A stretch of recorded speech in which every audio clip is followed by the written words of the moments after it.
लहू बहाकर अपना अमन चैन का फूल खिलाया, अपने प्राणों की बलि देकर मातृभूमि का मान बढ़ाया। देश की खुशहाली में ना हो कोई बाधा, इसीलिए उन्होंने अपना संपूर्ण जीवन त्यागा।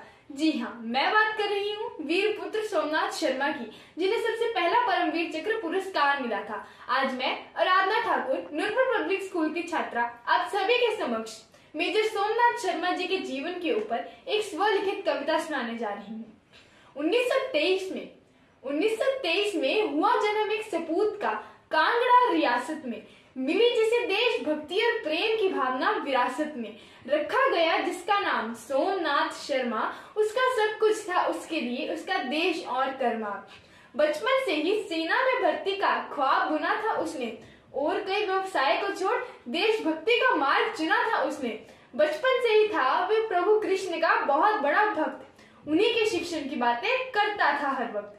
उसे पता चली अर्जुन और कृष्ण की महिमा अपने दादा की बदौलत। श्रीमद् भागवत ही थी उसके लिए उसकी सारी दौलत।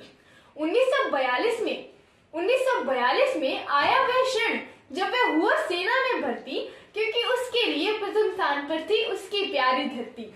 1945 में मिला उसे घुसपैठियों को श्रीनगर में आने से रोकने का मिशन। वह भी निडर होकर चल पड़ा, क्योंकि उसे यकीन था उसके साथ है प्रभु कृष्ण। उसके एक हाथ में गहरी चोट थी आई, पर जंग लड़ने से ना उसकी आत्मा घबराई। अपनी आखिरी सांस तक लड़ा था वह, जीत हासिल करने पर अड़ा था वह।